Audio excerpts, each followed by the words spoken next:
Hello and welcome to this, my next and latest chess video. This is showing a game that I played yesterday, that was Saturday the 24th of January 2015. The game, actually won the game. I enjoyed the game, that's why I thought I'd show it. Also there's a couple of points in the game that I think are worth looking at. And also this is setting out a very brief goals for my chess for 2015. And I hadn't played much chess. I started in 2015 about 10 days ago. I'd stopped playing last year at the end of October, and when I resumed about 10 days ago, I had a bad experience and my rating dropped from around over 1300 to an all-time low of 950. I can't believe it. At this time of this game I've got my rating back up to 1170. Which I am at this game, but my aim this year is to try and get my rating from 14 to 1600. It's an aim I've had for a little while now, but I never consistently play consistently to do it, so I'm intending to do that this year. Anyway, I want to move on with the game. So I'm 1170 playing white, 5-minute blitz on the Internet Chess Club, and my opponent here is rated 1300. I start with my favourite white move, 1e4.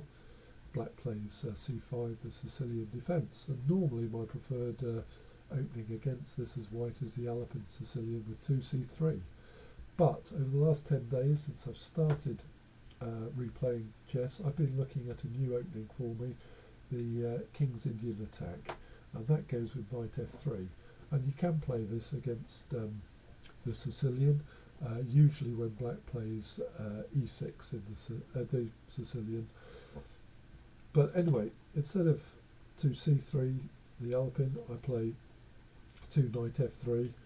The knight is exerting an influence on the centre, and these two moves, c3 and knight to f3, are sort of interchangeable, but it's got a little away from the pure vanilla Alapin Sicilian at the moment. Anyway, black now plays d6 rather than e6, so I can't go on with d3, and I elect not to do this and not to play the King's Indian attack mode, but really to fall back to some sort of quasi Alapin Sicilian by playing 3c3 now, getting ready for an immediate d4 now. Black just develops, plays knight c6, and so I go straight ahead with the d4 move. And I've had this game analysed in Fritz from the white perspective, and Fritz says this is the last book move, as now black plays c takes d and I recapture c takes d. I have my two pawns in the centre, protected by my pieces, queen and knight, and I'll soon put my knight on c3 to protect my other pawn. So I'm quite happy with the structure at the moment. And here black plays e6 now. And I think this is slightly strange because all he's done now is block in his light squared bishop and make it a sort of a French bishop. It's not too significant actually, because I now play bishop to b5, pinning the knight, and immediately black unpins with bishop to d7. Okay, well I just develop and castle and get king safety.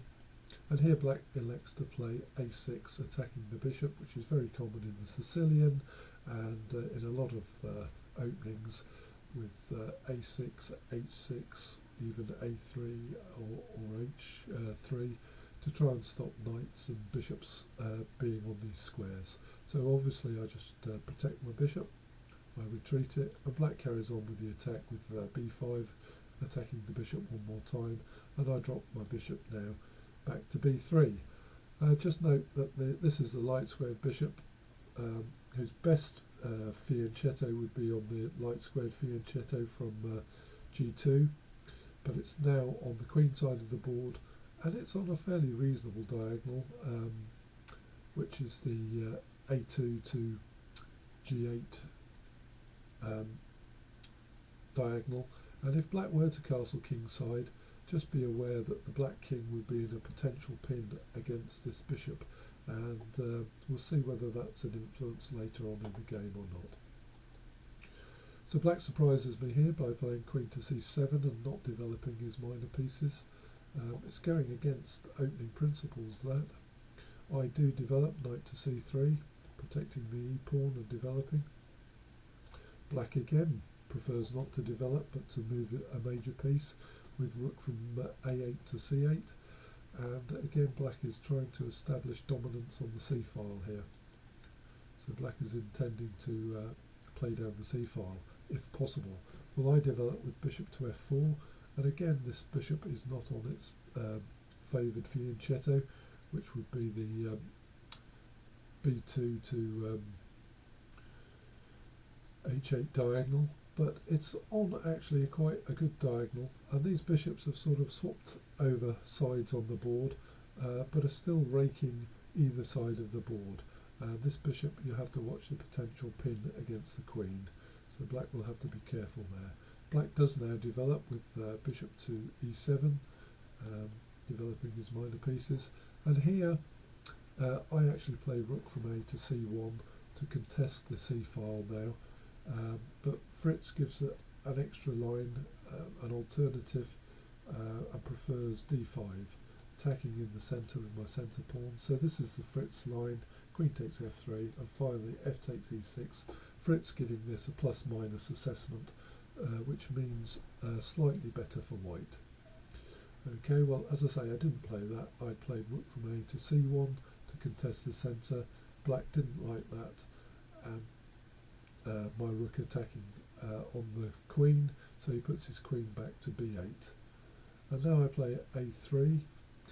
Not such a great move, I don't think, in hindsight. I'm trying to stop anything coming onto the b4 square, but actually black doesn't have to play to b4. He can play his knight out to a5 and then on to c4 is a good knight outpost. And really, that's not really the best move. Perhaps I should have developed my queen, something else. Anyway, Fritz doesn't think that was great and gives us an alternative, d5, which he gives an exclamation and a query mark too. This is Fritz's line. And here with rook to c4, again Fritz assessed this as plus, followed by a minus, which is a slight advantage to white. Anyway, that wasn't played. I played a3, and in fact black now does play knight to f6, and has developed his minor pieces on the king side, getting ready to castle king side. And now I play rook to e1, rook from f to e1. Fritz again gives 14 different alternative, e5, d takes e5, d takes e5 with knight to h5, and Fritz assesses this position as plus over minus, which means a very slight advantage to white. But anyway, that wasn't played. I played rook to e1 to try and put more pressure on the centre and prepare my pawn advances in the centre. Black actually castles. Fritz gives an alternative of knight to a5 here rather than castling for black. But now I do play my attack in the centre with d5, and Fritz gives an alternative line of e5, and this is the Fritz alternative line, with again the knight ending up on h5, and again it being assessed as a plus over minus, just a slight advantage to white.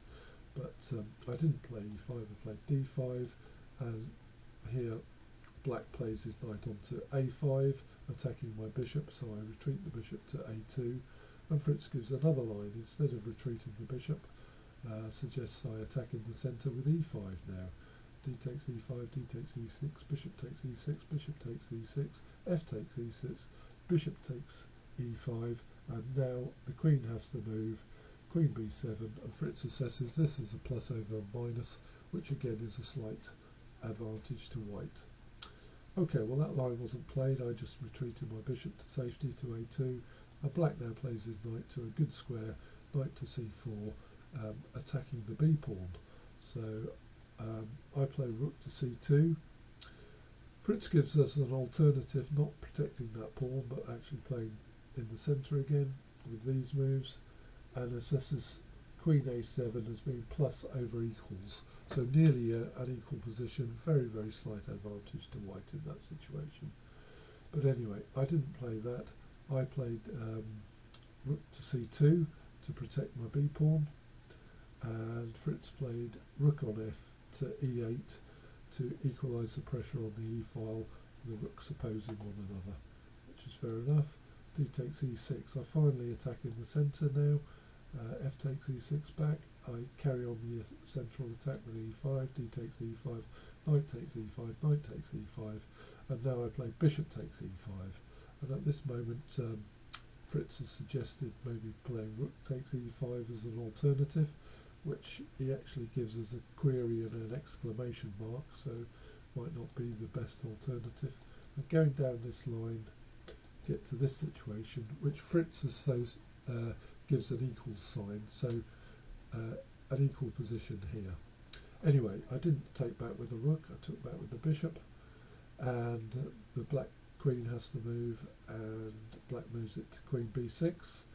I take the knight, bishop takes knight f6, bishop takes bishop, recaptures, queen takes, and now we get to the key part of the blitz game. As you can see, the bishop is pinning the king, a feature that I just pointed out earlier, but here, more importantly, I've got to move queen takes bishop. It's a very risky move.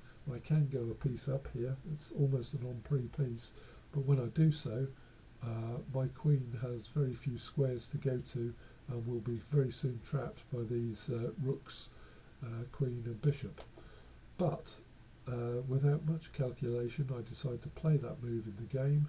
So I got a piece up, but black immediately attacks my queen, and how do I salvage the situation?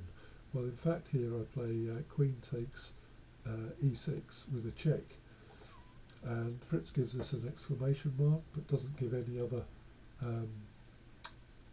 sort of suggestion, and Fritz also records demolition of pawn structure at this point. So with a check, so what's black to do? Black plays rook takes e6, and Fritz annotates this as a pinning theme. He does give an alternative, queen takes e6 and then rook takes e6, and doesn't give an assessment of the who's winning this position, but it should be me, because I've got the very good move. Well, if black recaptures, I can recapture with my bishop, and so I'll be a piece up in that position. Anyway, that wasn't played. This had been played, and I recapture with my rook, and Fritz calls this theme double attack because the rook is captured, and now there's a very good move, but I'm focused on playing rook takes queen. And what does surprise me here is that black, instead of doing any other moves, plays bishop takes knight. So I ignore that and I play rook takes queen, but I'm going to go back a move because I've missed a very, very good move, and Fritz has spotted it, of course, and the very, very good move here is rook e8 checkmate. It's quite amazing, quite an amazing tactic that I missed. I was sort of concentrating on recapturing the queen in that whole exchange, and I missed this mate move. Why is it a mate? Because there's a discovered attack from the bishop, and if black plays queen to e6 to block the bishop check, you can't stop the rook's check still being in effect, and so there's nothing black can do to stop that as a checkmate. So that was a very good tactic that I unfortunately missed in the game, but I did come out better after I'd taken the queen, because this now gives a check against the king. The king has to move,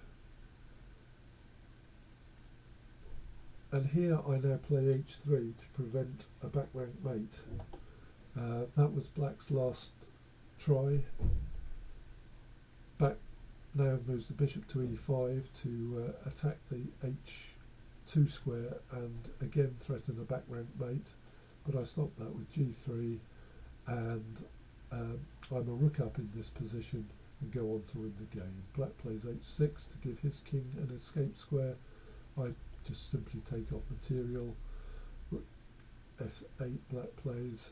These moves are slightly immaterial now. The game's won by me now. And the main tactic was this queen takes bishop tactic, which in the end did work out well for me, but was quite pressured in the blitz situation.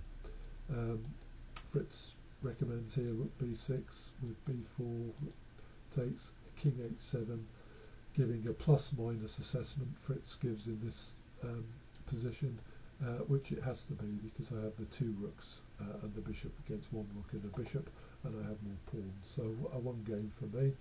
I didn't actually play that. This is the line that was played. I take off more material, and here black plays a poor move, h5, but black is really lost anyway.